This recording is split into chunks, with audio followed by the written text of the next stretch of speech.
ఓం శ్రీ రామచంద్ర పరబ్రహ్మణే నమః. భగవద్బంధువులందరకు హృదయపూర్వక నమస్కారాలు. ఓం శ్రీ రామచంద్ర పరబ్రహ్మణే నమః. ఆపదామపహర్తారం దాతారం సర్వసంపదాం లోకాభిరామం శ్రీరామం భూయో భూయో నమామ్యహం. ఓం శ్రీ రామచంద్ర పరబ్రహ్మణే నమః.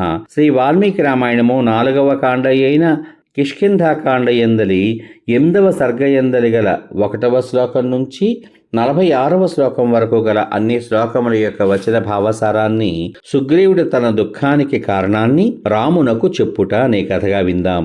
ఆ మాటలు విన్న సుగ్రీవుడు చాలా సంతోషించి లక్ష్మణుని అన్నగారు సూర్యుడు అయిన రామునితో ఈ విధంగా పలికాడు. సకల సంపదలతో సద్గుణములతో నిండిన నీవు నాకు స్నేహితుడవు అయ్యావు అనగా దేవతలు నా యందు పరిపూర్ణంగా అనుగ్రహం చూపించారు అని చెప్పడంలో సందేహం లేదు. ప్రభు, నీవు సహాయం చేస్తే నేను స్వర్గలోక రాజ్యాన్ని కూడా పొందగలను. నా రాజ్యం మాట చెప్పవలెనా? రామ, రఘువంశంలో పుట్టిన నీతో అగ్ని సాక్షిగా స్నేహం చేసుకున్న నన్ను బంధువులు మిత్రులు కూడా గౌరవించగలరు. నేను కూడా నీకు తగిన స్నేహితుడినే. ఈ విషయమును నీవే మెల్లమెల్లగా తెలుసుకుంటావు. నా గుణాలను గూర్చి నేనే చెప్పజాలను. మనస్సును అదుపులో ఉంచుకున్న నీ వంటి మహాత్ముల ప్రేమ ధైర్యం కూడా సాధారణంగా స్థిరములై ఉంటాయి. సత్పురుషులు వెండి బంగారం ఉత్తమములైన ఆభరణములు మొదలైన వాటిని ఇది నీది ఇది నాది అని పంచుకోకుండా సమంగా అనుభవిస్తారు అని సత్పురుషులు చెబుతూ ఉంటారు. ధనికుడైనా దరిద్రుడైనా దుఃఖాలలో ఉన్నా సుఖాలలో ఉన్నా దోషాలున్నవాడైనా దోషాలు లేనివాడైనా స్నేహితుడే ఉత్తమమైన గతి. స్నేహమనగా ఇట్టిది అని తెలిసిన వాళ్ళు ధనాన్ని గాని సుఖాన్ని గాని దేశాన్ని గాని స్నేహితుని నిమిత్తమై విడిచిపెట్టడానికి కూడా వెనుదీయరు. లక్ష్మణుని సమక్షమునందు రాముడు ఆ సుగ్రీవునితో నీవు చెప్పిందంతా యథార్థం అని పలికాడు. సుగ్రీవుడు నిలిచి ఉన్న రాముణ్ణి మహాబలశాలి అయిన లక్ష్మణుణ్ణి చూసి ఆ వనమునందు అన్ని వైపులా తన దృష్టిని ప్రసరింపచేశాడు. అప్పుడు సుగ్రీవునకు చాలా పుష్పాలతో నిండి తక్కువ ఆకులు గల తుమ్మెదలతో వ్యాప్తమైన ఒక మద్ది చెట్టు కనబడింది. సుగ్రీవుడు చాలా ఆకులు గల అందమైన కొమ్మని ఒకదానిని విరిచి రాముని కోసమై నేలపై పరిచి రామునితో కూడా దానిపై కూర్చున్నాడు. పిమ్మట హనుమంతుడు రామసుగ్రీవులు కూర్చోవడం చూసి ఒక సాలవృక్ష శాఖను విరిచి వినయవంతుడైన లక్ష్మణుని దాని మీద కూర్చుండబెట్టాడు.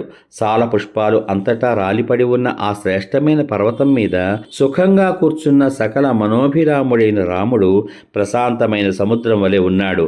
సుగ్రీవుడు చాలా సంతోషించి ఆ రామునితో ఆనందం చేత అక్షరాలు తొట్టు పడుతూ ఉండగా మృదువులు మంగళకరములు అయిన మాటలు ఈ విధంగా పలికాడు. నన్ను నా సోదరుడు అవమానించి నా భార్యను అపహరించాడు.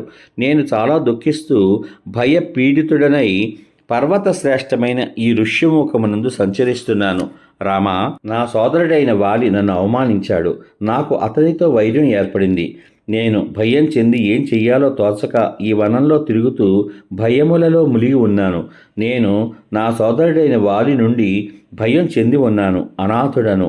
అట్టి నా విషయంలో అనుగ్రహం చెయ్యి అని పలికాడు. తేజస్శాలి ధర్మములు తెలిసినవాడు ధర్మతత్పరుడు అయిన రాముడు సుగ్రీవుని మాటలు విని అతనితో ఈ విధంగా పలికాడు. స్నేహాన్ని చేసుకున్నందుకు ఫలం ఉపకారం చేయడం, అపకారం చేయడం శత్రువుల లక్షణం. నీ భార్యను అపహరించిన ఆ వాలిని ఇప్పుడే చంపివేస్తాను. గ్రద్దలు రెక్కలు కట్టిన ఈ నా బాణముల తేజస్సు తీవ్రమైనది. బంగారం చేత అలంకరించబడిన ఈ బాణాలు కుమారస్వామి జనించిన వనంలోని కాండముల చేత నిర్మించబడ్డాయి. మంచి కణుపులు చాలా తీక్షణములైన అగ్రభాగములు గల ఈ బాణాలు దేవేంద్రుని వజ్రాయుధం వంటివి. కోపించిన సర్పం వలె చాలా భయంకరమైనవి. వాలి అనే నీ శత్రువును పర్వతమును పడగొట్టినట్లు బాణముల చేత పడగొడతాను చూడు. సుగ్రీవుడు రాముని మాటలు విని చాలా సంతోషిస్తూ బాగు అని పలికాడు. రామా, నేను శోకాక్రాంతుడనై ఉన్నాను. శోకంతో బాధపడే వారికి రక్షకుడవు నువ్వే. నీవు స్నేహితుడువు కదా అని నా కష్టములను నీ ముందు చెప్పుకుంటున్నాను. నీవు నాతో చేతులు కలిపి అగ్ని సాక్షికంగా స్నేహం చేసుకున్నవాడవు. ప్రాణాలతో సమానంగా ప్రీతి పాత్రుడవు. సత్యం మీద ఒట్టు పెట్టి చెబుతున్నాను. నీవు నాకు స్నేహితుడవు అవడం చేత నేను అరమరికలు లేకుండా చెబుతున్నాను. నాలో ఉన్న దుఃఖము నిత్యము నా మనస్సును దహించి వేస్తోంది అని పలికాడు. నేత్రముల నుండి కన్నీరు కారగా ఇంత మాత్రమే చెప్పి కన్నీళ్ల చేత మాట తొట్టు పడడం చేత ఇంకా పైకేమీ చెప్పలేకపోయాడు. సుగ్రీవుడు రాముని ఎదుట నదీ వేగం వలె హఠాత్తుగా వచ్చిన కన్నీటి వేగాన్ని ధైర్యంతో నిలుపుకున్నాడు. ఆ సుగ్రీవుడు కన్నీరు నిలుపుకొని నేత్రములు తుడుచుకుని నిట్టూరుస్తూ మరల రామునితో ఈ విధంగా పలికాడు. రామా, పూర్వం బలశాలి అయిన వాలి నన్ను రాజ్యభ్రష్టుణ్ణి చేసి పరుషవాక్యాలు పలికి అవమానించి దూరంగా పంపివేశాడు. అతడు నా ప్రాణముల కంటే కూడా ఎక్కువ ప్రియురాలైన నా భార్యను అపహరించి నా స్నేహితులందరినీ కారాగారంలో బంధించి వేశాడు. ఆ దుర్బుద్ధి నన్ను చంపడానికి ప్రయత్నం చేస్తూనే ఉన్నాడు. అతడు అనేక పర్యాయాలు నా మీదకు పంపిన వానరులను నేను చంపివేశాను. నిన్ను చూసినప్పుడు కూడా వాలే పంపించి ఉంటాడు అనే శంక చేత నేను భయపడి నీ దగ్గరకు రాలేదు. భయానికి కారణమున్నప్పుడు అందరూ భయపడతారు కదా. నాకు ఈ హనుమంతుడు మొదలైన వాళ్ళు మాత్రమే సహాయకులుగా ఉన్నారు.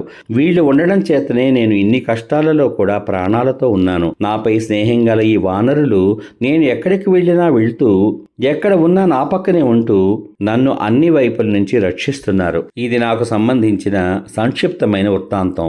ఇంకా విస్తరించి నీకు చెప్పుట అనావశ్యకం. ప్రసిద్ధమైన పౌరుషం గల ఆ వాలి నా అన్నగారు. అతడే నా శత్రువు. అతడు నా సోదరుడే. అయినా అతడు నశిస్తే వెంటనే నా దుఃఖం తొలగిపోతుంది. నా సుఖము జీవితము కూడా అతని వినాశనంపై ఆధారపడి ఉన్నాయి. శోక పీడితుడనైన నేను నా శోకం తొలగే ఉపాయాన్ని చెప్పాను. సుఖంలో ఉన్నా దుఃఖాలలో ఉన్న మిత్రుడే మిత్రునకు గతి. రాముడు ఈ మాటలు విని సుగ్రీవునితో ఈ విధంగా పలికాడు. మీ ఇద్దరికీ వైరం ఎలా కలిగిందో యథార్థంగా వినగోరుతున్నాను. మీ వైరానికి కారణం ఏమిటో తెలుసుకుని బలాబలాలు చూసుకుని వెంటనే చేయవలసిన పని అనాయాసంగా చేస్తాను.